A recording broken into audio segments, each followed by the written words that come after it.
podcast. Écho. 1970, Robert Badinter et le courage de l'avocat.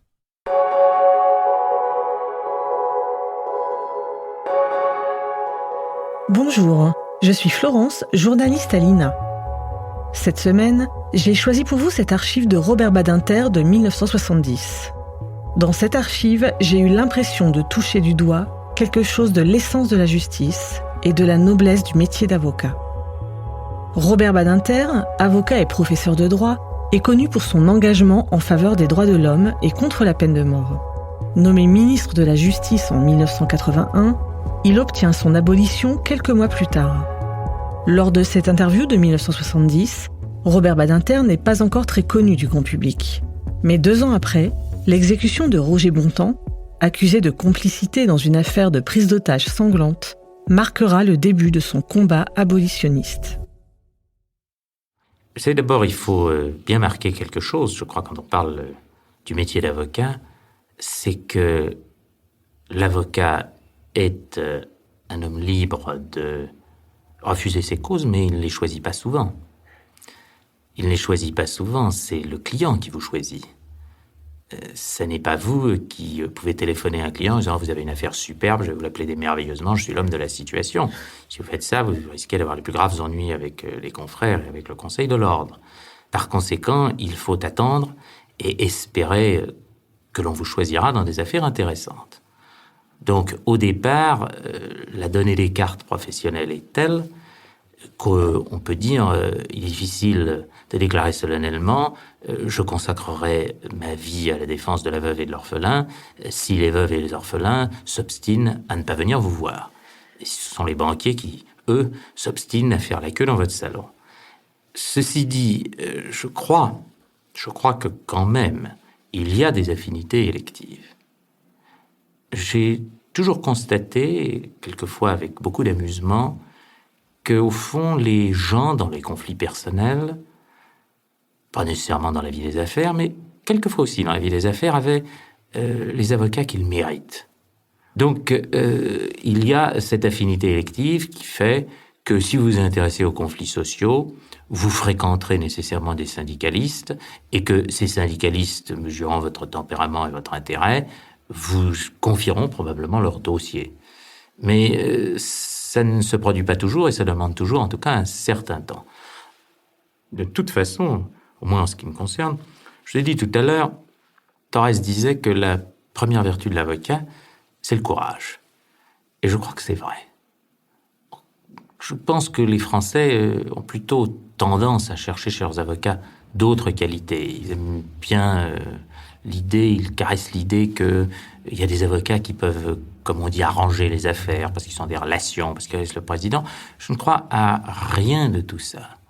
Mais ce dont je suis convaincu, c'est que le courage, c'est-à-dire le fait de ne jamais céder un pouce de terrain dans une affaire, par rapport aux intérêts que vous défendez, à l'homme que vous défendez, c'est la marque du véritable avocat.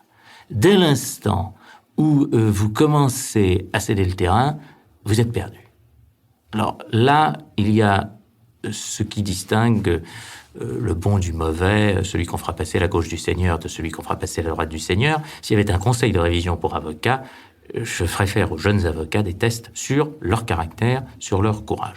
Le reste, la faculté d'expression, le talent, ce qu'on appelle le talent, c'est d'ailleurs toujours la crème sur la pâte, parce que il est assez rare, en définitive, qu'on choisisse les avocats pour leur talent oratoire, de plus en plus rare, et seulement les affaires exceptionnelles.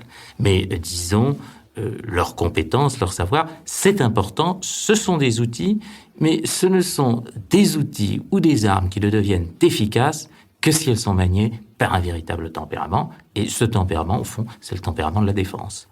Défendre, c'est cela, c'est se refuser à accepter ce que autrui veut vous imposer.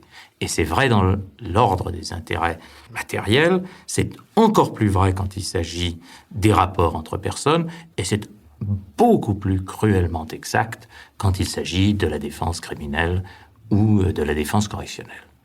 Et à ce moment-là, vous savez, il faut bien mesurer ce qu'est le rôle de l'avocat.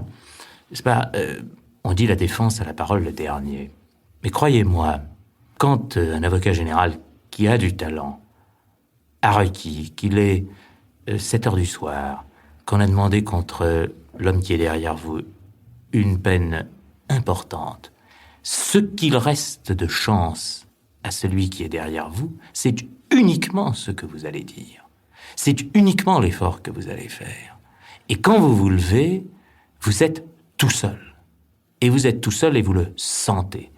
Et si vous vous contentez de le faire du bout des dents, eh bien, il ne se passera rien. Vos paroles tomberont à vos pieds.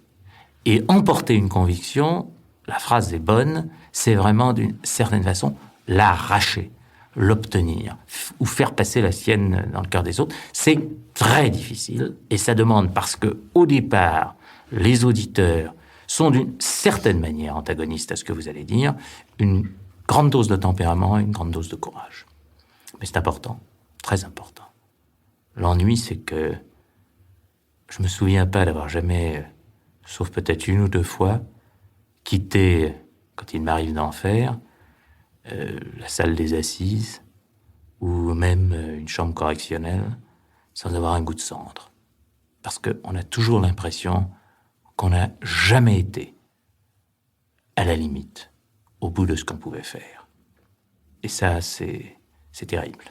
Est-ce qu'il vous est arrivé de défendre des coupables? Est-ce que vous le saviez? Est-ce que vous vous êtes inquiété de savoir s'ils étaient innocents ou coupables, enfin? Défendu les coupables, certainement. Je me demande quel avocat n'a pas défendu de coupables dans sa vie. Ce serait prodigieux, un avocat qui n'aurait défendu que des innocents. Mais ce qui est intéressant, c'est la question elle-même. C'est une question qu'on me pose souvent et que je trouve très révélatrice d'un certain état d'esprit. Parce que, en justice, ce qui compte, ça n'est pas l'innocence, c'est la culpabilité. Il ne s'agit pas de prouver que M. X est innocent du meurtre de sa femme. Il s'agit de montrer qu'on n'a pas prouvé sa culpabilité. C'est tout à fait différent. On me posait encore cette question à propos de Deveau il n'y a pas si longtemps. Je me disais, mais vous croyez vraiment que Deveau est innocent? Ce n'est pas du tout le problème. Le problème pour la justice et pour la société, ça n'était pas de savoir si Deveau était innocent, c'était de savoir si Deveau était coupable, c'est-à-dire si on avait prouvé sa culpabilité. Parce que un système judiciaire qui fonctionne bien, c'est un système judiciaire qui admet le principe que l'on est toujours innocent, sauf si l'on a prouvé votre culpabilité. Parce qu'à partir du moment où on inverse les facteurs et où l'on vous demande de prouver votre innocence, ben vous êtes perdu, et la justice tout entière.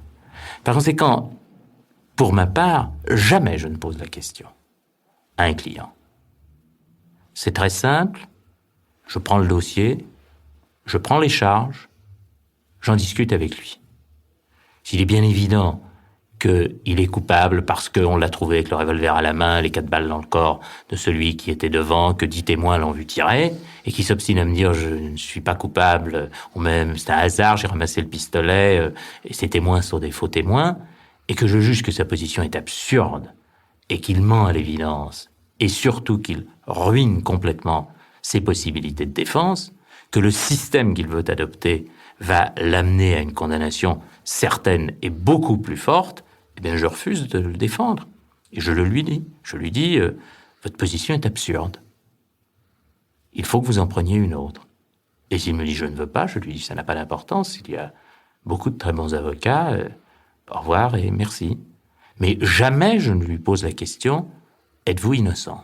S'il me le dit, très bien. S'il ne me dit pas, aucune importance. Et de toute manière, en ce qui me concerne, ce n'est pas mon problème. Mon problème, c'est de prouver que la culpabilité n'est pas établie. Jamais de prouver que l'innocence est établie. Et j'y attache une très grande importance. Oui, c'est curieux, parce que pour un esprit d'enfant, il semble que la justice, ce soit punir les méchants et récompenser les bons. C'est la justice divine, ça peut être. Là, je l'interromps parce que ça, c'est la justice divine, vous avez raison de le dire. La justice divine est infaillible parce qu'elle sait ce qui se passe à l'intérieur des consciences et à l'intérieur des cœurs. Mais nous ne savons rien, ou peu de choses, de ce qui se passe à l'intérieur des consciences et des cœurs. Et c'est pourquoi, si nous avions une conception de la justice, dans laquelle, précisément, on récompenserait l'innocent et on châtierait le coupable, on partirait à la recherche de l'innocence, et la recherche de l'innocence, c'est une quête abominable, parce que cela consiste à demander à prouver à quelqu'un qu'il est innocent. Et cela, c'est la preuve diabolique, disaient déjà les canonistes, et ils avaient raison, car c'est établir un fait négatif. À partir de là, vous tombez dans tous les excès possibles. Merci d'avoir écouté cet épisode. N'hésitez pas à lui mettre 5 étoiles s'il vous a plu et à vous abonner pour ne rater aucun nouvel épisode. Rendez-vous chaque lundi sur Echo, un podcast produit par l'INA.